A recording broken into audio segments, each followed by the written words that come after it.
morning.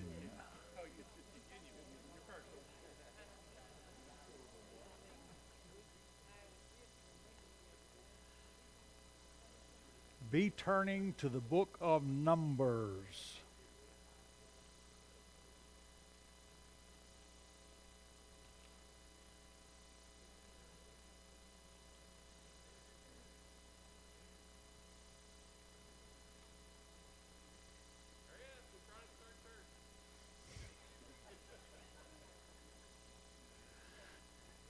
Is that how it's done?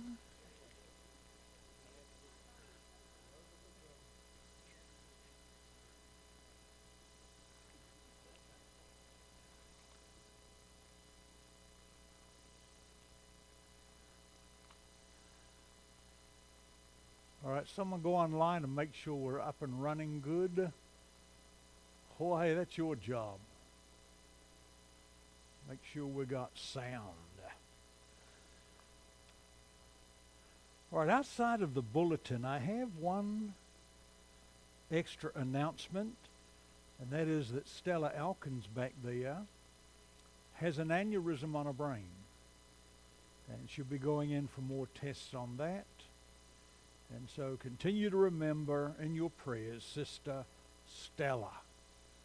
Those aneurysm things are serious.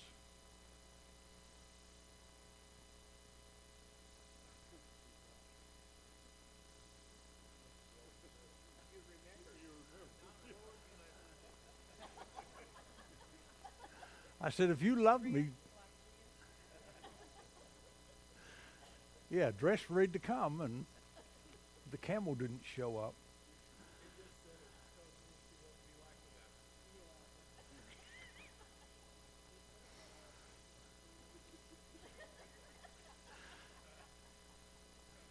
Yeah, and then you worry all day about, oh man, I got to go home, and she didn't say a thing.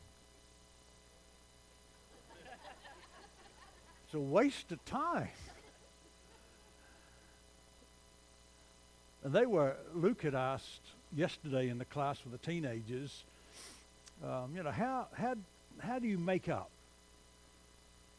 And one of the fellows was saying, well, you just keep saying, okay, well, you're wrong, yeah, okay.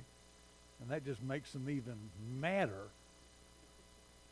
But time, I don't know about the young generation, but time does not take care of wrong.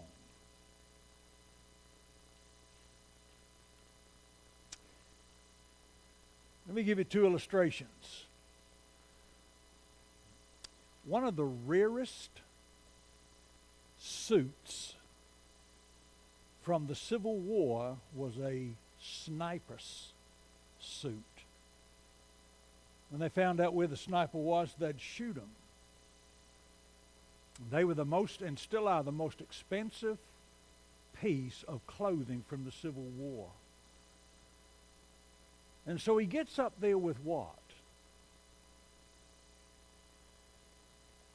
And when we were in Alaska, there was a gentleman there who worked IT at the Air Force Base that was working on a 1-mile shot from a .50 caliber rifle. And so a sniper's out there to do what? What people? Who in the enemy? Usually they would go after officers. When you do that, you scatter the tribe. Do you take, where's a shotgun used most of the time? Long range, short range? Short range. And it comes out, and it does what once it gets out of the barrel? Scatters.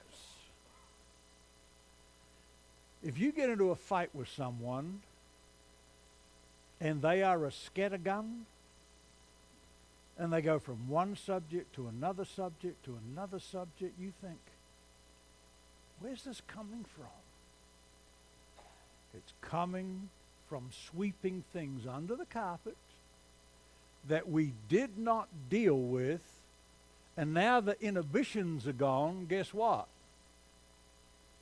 We're going to resolve 5 years of unresolved issues right now.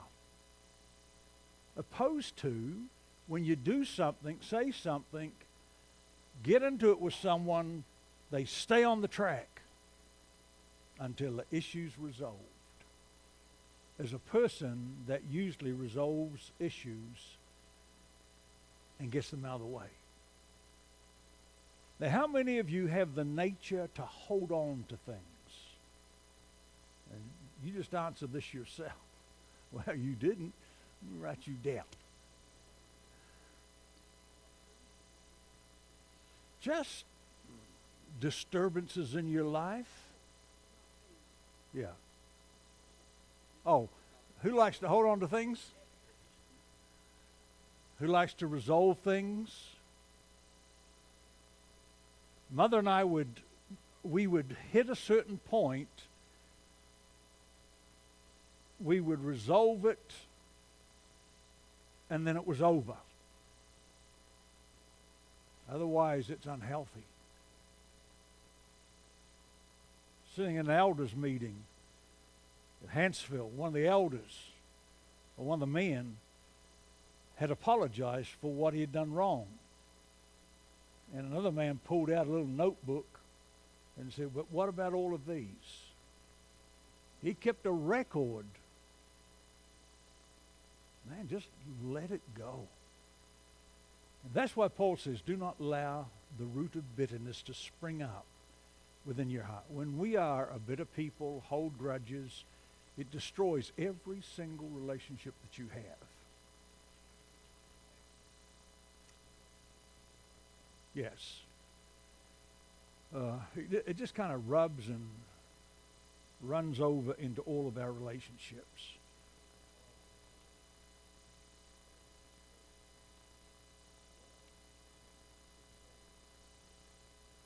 Yes. But we do. Usually in a conversation it's this way. Well, man, let me tell you about Bob. Bob's just a good man, and you just can't wait to get in what you know about him. And that's when you know that you're the most unlike Christ. Is that unforgiving, that heart that will destroy someone with a past. And I don't know how many times that's recorded the idea. Once were some of you. When he makes the list, and we take that list and we apply it to everybody else, and Paul turns around, Christ looking at us saying, that's the way that you were. All of us have got pasts. All of us have got closets. All of us have got skeletons. And usually if you want to know about it, ask a family member who's there 24/7. All right, in the book of Numbers, in the beginning of it, Leviticus just seems to be a bunch of laws that seem to us to be meaningless. They don't make a whole lot of sense to us. But they represent what? What does those laws, and there wasn't just the 10 Commandments. There was a manner of living.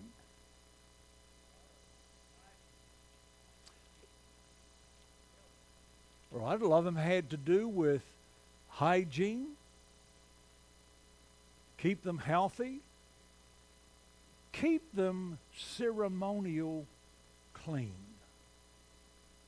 You know, when you stop and think about the 40 years, and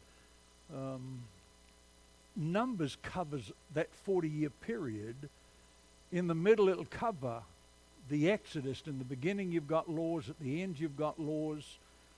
But how many people died per day? And then I got to thinking, is there a burial team? And if so many died, every male child over the age of 20 that left died except who? Joshua and Caleb.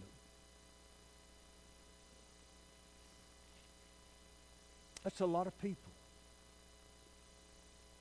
I once had 56 funerals in 1 year. It didn't make me unclean, but it sure did wear me out. And so, this idea, why is why is the concern for purity or cleanliness?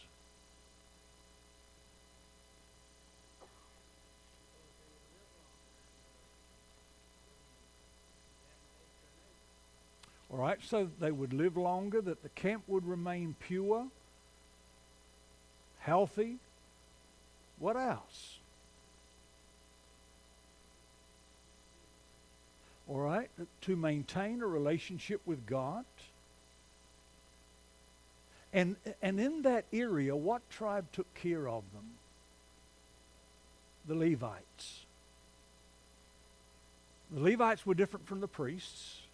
Levites would be chosen for different aspects of making sure that the tabernacle was set up, that it was kept clean.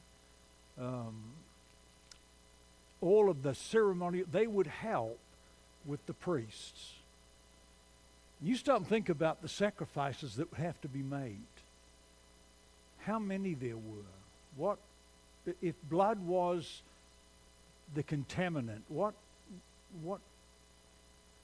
caution that they would have to take? And so they are in the book of Numbers, and it's in 3 parts. The first part, the latter part, and then the middle has to do with a lot of the wandering in the wilderness. And it would do you well to just go to the back of your Bible if you've got one, go on Google and just type in Israel's 40-year wandering and see. And a constant, it was over and over and over again. When they rebelled another time around the mountain, they'd rebel again, another time around the mountain. The reminders that they would have. And then the next generation watching. And so the latter part of Numbers will deal with the second and third generation. The question that I have is why in the book of Numbers? The promise is made that you will inherit, fight for it. Why?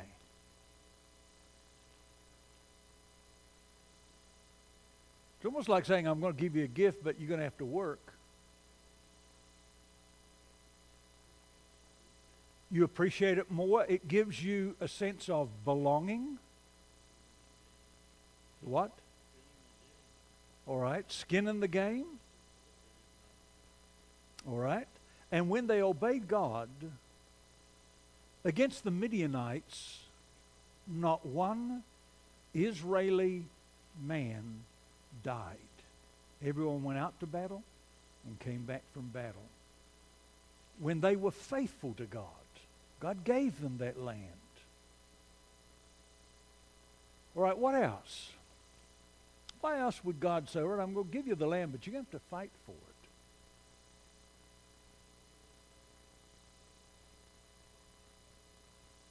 Do what now, Jimmy?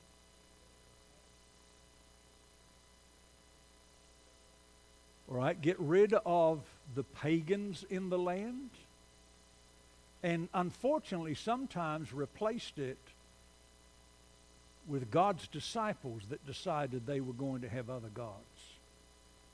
And it was not uncommon, even though God says in the law, he says it in the New Testament, that I am the Lord your God, you shall have no other God before me, is that they would choose gods and they would have the God of heaven as the main God. But they would have other gods.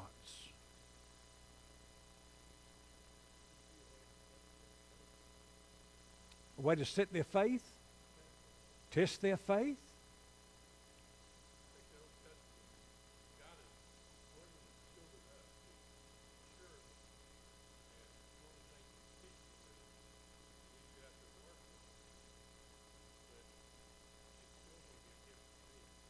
All right? And it was. All right, in conquering the land, what did they inherit? Cities, vineyards, cattle, houses they did not build, vines they did not plant, all because they were faithful.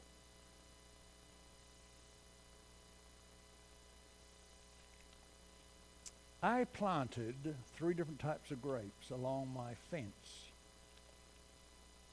And I nursed and I tried to bless them for about 3 to 4 years. And finally I gave up. And I took my lawnmower and I mowed over every vine I could find. At the end of the summer, guess what they had done? They had gone crazy. But I have never seen grapes carried between 2 men's shoulders. Now, sometimes there are hyperboles or there are exaggerations, and I'm not saying that's the case. But have you ever seen grapes that need to be carried by 2 men on a staff, on a stick between their shoulders? Which let me know God is going to give them the very best. Not the micro-range scrawnies, but the very best. And so they see the land, they are told about the land, and they inherit the land. And so here in the book of Numbers, in the first and last section, they're kind of the same. They deal with the idea of going to the promised land.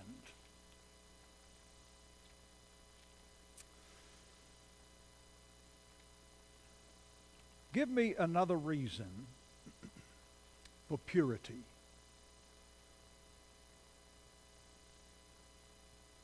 It seems to be that if you're not pure, you put where? Outside the camp. Outside the family.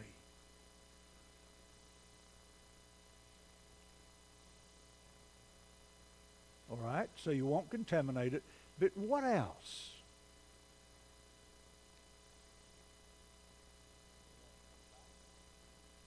It should make you want to come back. That fellowship.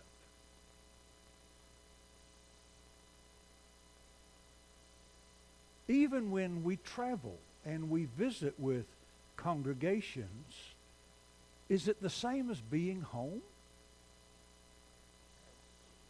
Never. We can't wait to get back. And so when we get to a point where we don't miss the camp, what's wrong?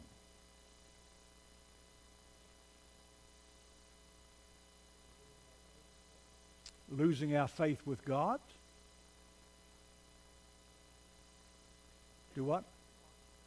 The hardening and the callousing of our hearts? Gone too long until it's simply a habit.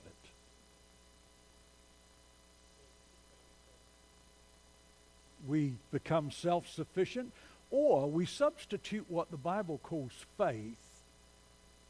We just add enough so that we feel good. But we're not in that intimate relationship with God.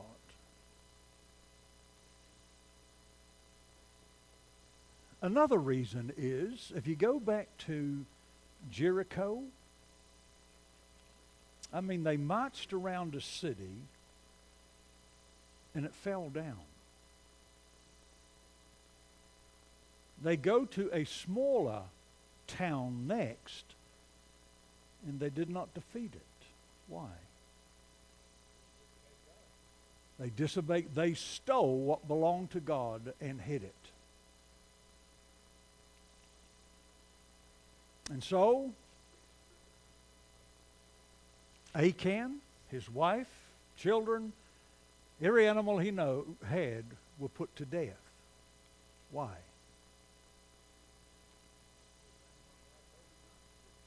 Right? He had disobeyed God. He had polluted the camp. Made an example of. And there'll be times that God, and I've told you this before, when your child tells you to shut up, is not the time, well, you go to your safe place and you think about it, and we'll have a little talk about that. There are times that God gets a hold of things quickly and drastically to let us know, I will not tolerate this.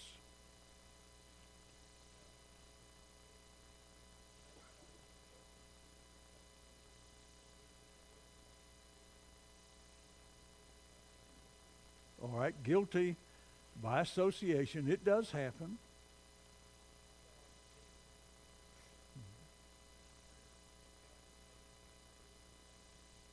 Okay?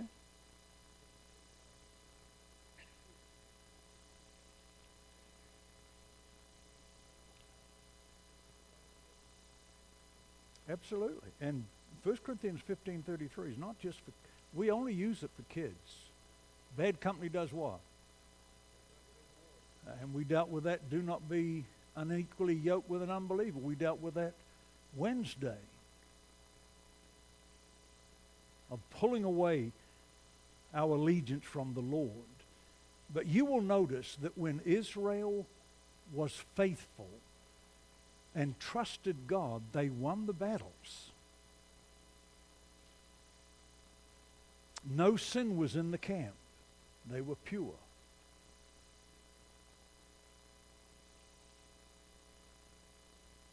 It used to be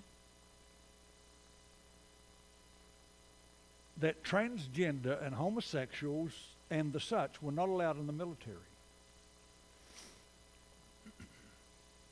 And then under one of our presidents, and I don't remember which one it was, it doesn't matter, that's not the point. It came down to a do not ask and do not tell situation. And in the church, when we play church, and we don't purge out, we're not going to win the battles that we fight. We're not going to win the people that God means for us to win. The church should not tolerate sin.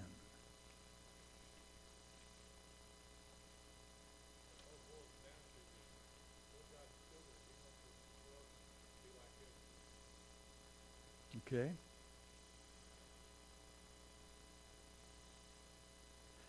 Question. Could Jesus sin?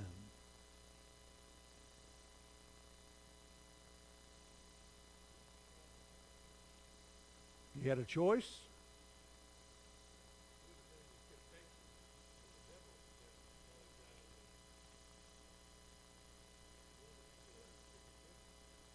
All right, and it says he was tempted but sinned not. But he still had the things that would have drawn him away from his Father. And so, from chapters 1 through chapters 10, you're there, you're close to Mount Sinai. You know what happened there. There is the preparation. There is God's commandments of what's required for the tabernacle, for their eating, for the direction in which they traveled, how they set up the tabernacle. You bury people in what direction? Who do what? Towards the east. Why?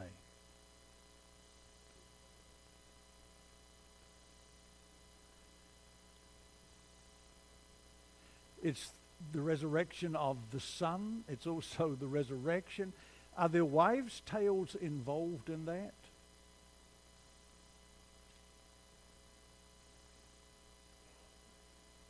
I had an elder who neither wanted the vault covered nor the casket locked, because he's afraid God couldn't get him out on the day of judgment. Wives' tale? I have seen some unusual customs. All right, and then what happens is there is the promise of the land. Turn over to chapter 26, Genesis 26, Numbers 26. We'll get there.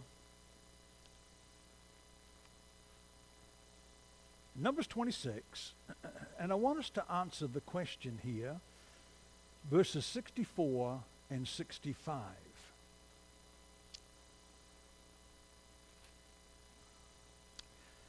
In verse 64, and of course there is the numbering there of the tribes.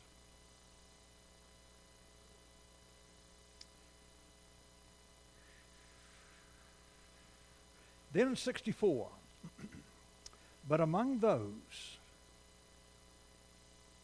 there was not one of those listed by Moses and Aaron, and this would be in the first census and the second census that was taken. And Aaron the priest, who had listed the people of Israel in the wilderness of Sinai. For the Lord said to them, they shall die in the wilderness. Not one of them was left except Caleb, the son of Juniper, and Joshua, the son of Nun. If you heard that, what would you be thinking? I mean, that's a lot of people.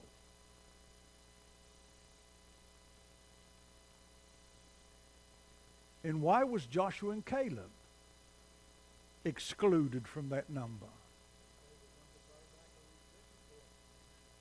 All right, they were the ones that brought back a good report, words to be trusted, opposed to what is called the grasshopper mentality. We're just not able. Brethren, we've got to be careful that when we look around, we don't see everything bigger than God and kind of just give up. And so there were a lot of lives were taken. 2 were spared, and they're used as an example. All right, in the beginning here, we find Israel getting ready to go to war. And God counsels them on this. Who was going to fight, where they were going to fight. But of all that land, who was going to take it? Who was going to capture it? Who? God through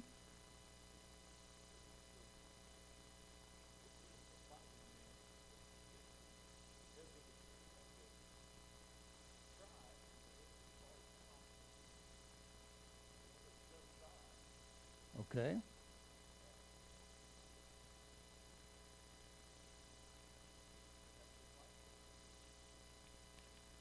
How long could you fight?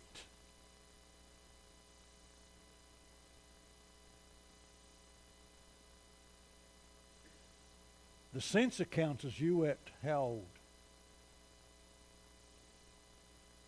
You start fighting at 25. You could not fight after the age of 50. Kind of a Social Security, I guess. But they were instructed, this is what you're going to do, this is how you're going to do it, and you're all going to do it.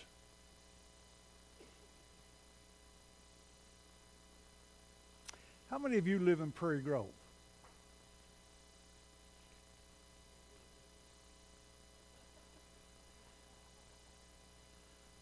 I'm amazed, and this is just my observation of the church, and excuse yourself if you're not in this group.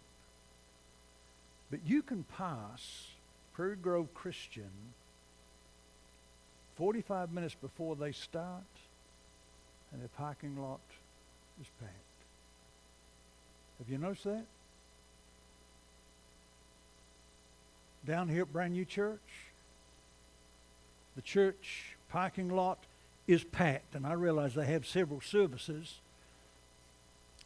The Church of Christ, there's a mad rush at 5 minutes till the time we start. Have you noticed that? 5 after? Do what? I wish.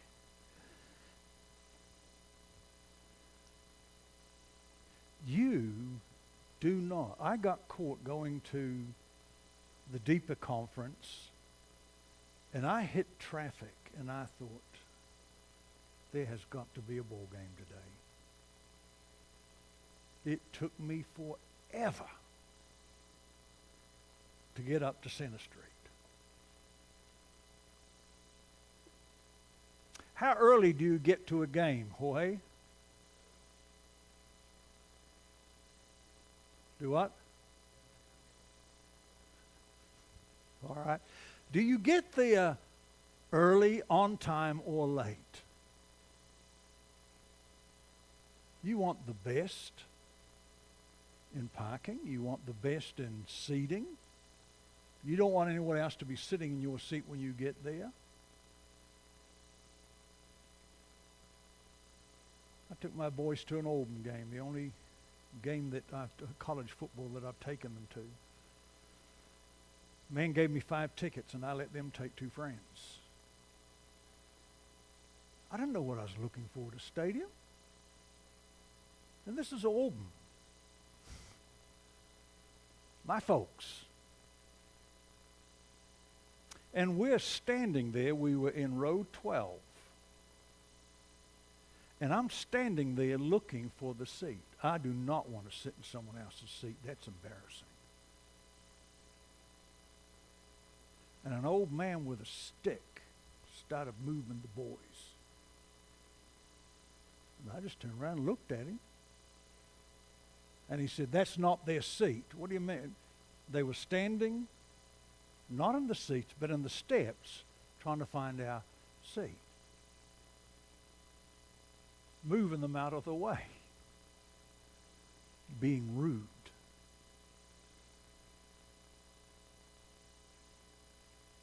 Israel had to fight. They were told how to fight, what to wear, what directions to go in. And if they were true to that, then God would bless them.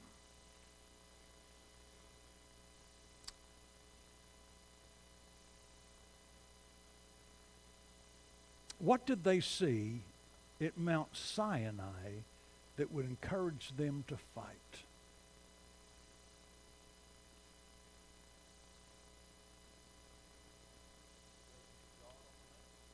The presence of God.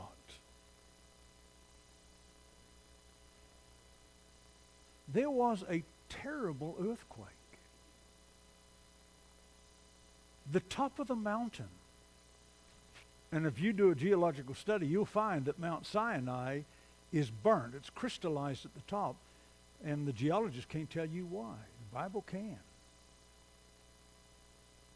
And they saw these things. What would you be thinking if you saw the pillar of cloud during the day and the fire by night?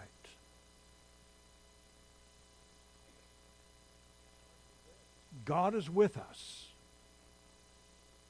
When we partake of the Lord's Supper, what scripture comes to your mind? He institutes it, gives it to the disciples, and he says what? Take, eat. What else? Do this in remembrance of me. In my blood, my body, I will not take it until I take it anew in my Father's kingdom. The Lord is with us today. And things like the Lord's Supper ought to remind us of God's presence, of the smoke, of the fire.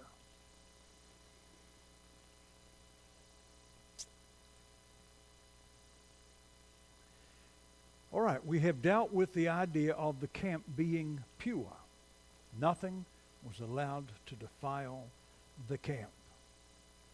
But also the layout of the camp. What direction the tent went in. How they were to come into it. Why these laws?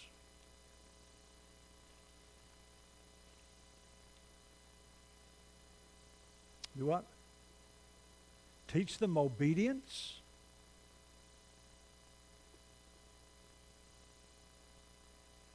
What else?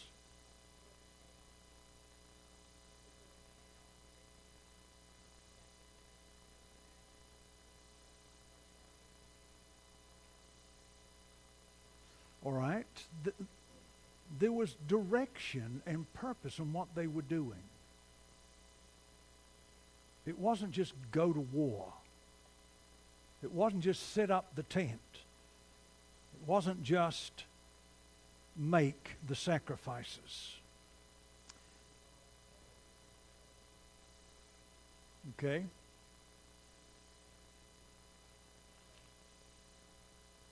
Now, look also at the care and the concern of not just the tabernacle, but its furnishings.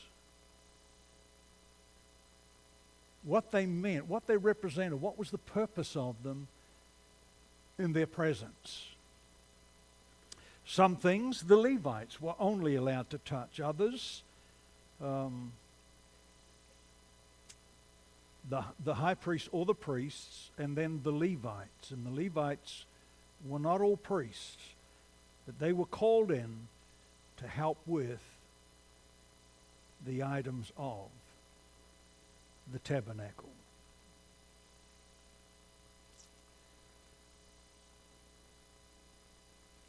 Why certain people for certain works?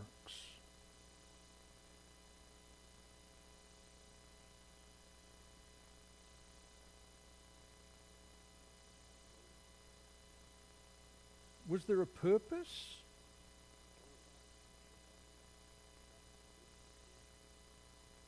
All right, you have certain ones responsible for the different movements there. In the church, we have different works, we have different obligations. But as we stated, it has to do with buy-in. Each one of us are a part. Which part of the body is not important? And this comes from 1 Corinthians 12. Why?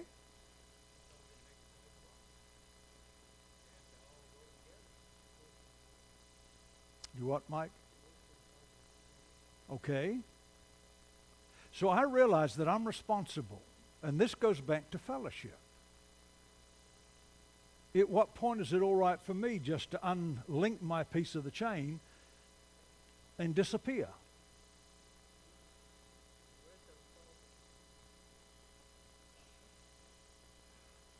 All right, that's the illustration that's used. But we've got members that just disappear. And we come up with things. Well, that's not a salvation matter. We made that one up.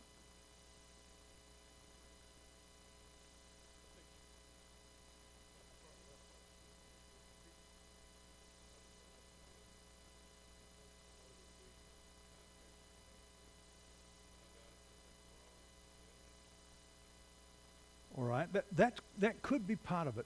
This congregation is a difficult congregation, in my view, to fall through the cracks. But the best part, if you're not here, we do our best to try and find out why. Or to simply let you know, we miss you. But rather on the day of judgment, you will not stand before God and look at the Farmington Church of Christ and say, they didn't check on me. Our primary responsibility is with who? No. without God.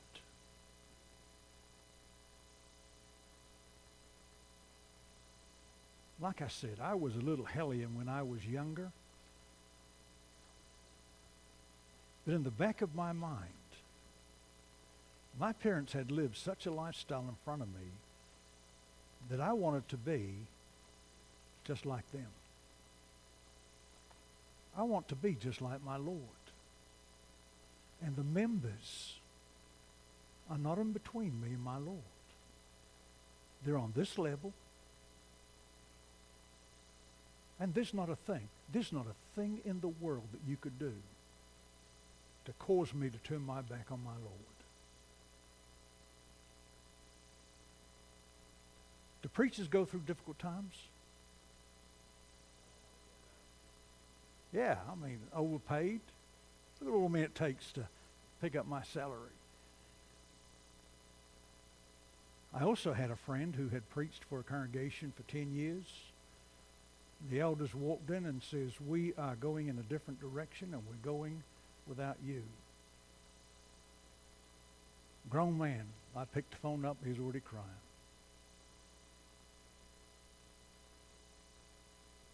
There's a lot that he could do beside preach, but he's now in Kentucky preaching because that's his passion.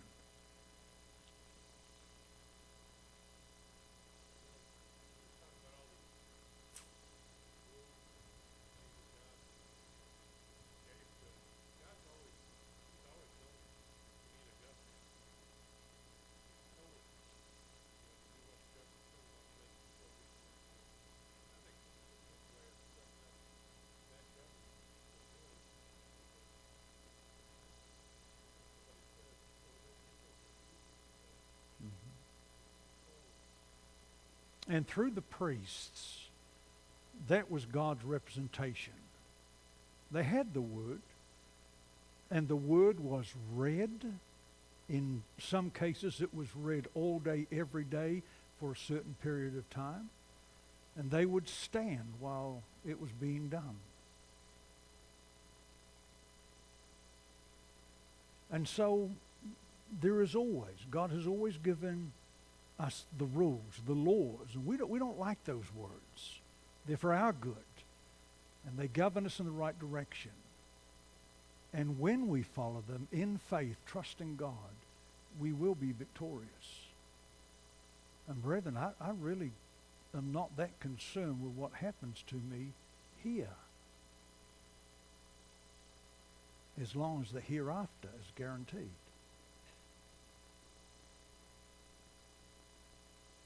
Any thoughts? All right, I think John is about getting ready to teach it. I just feel it in my bones. That John is going to be doing some teaching. Bob will be doing some when he gets back on track. Both good teachers. All right.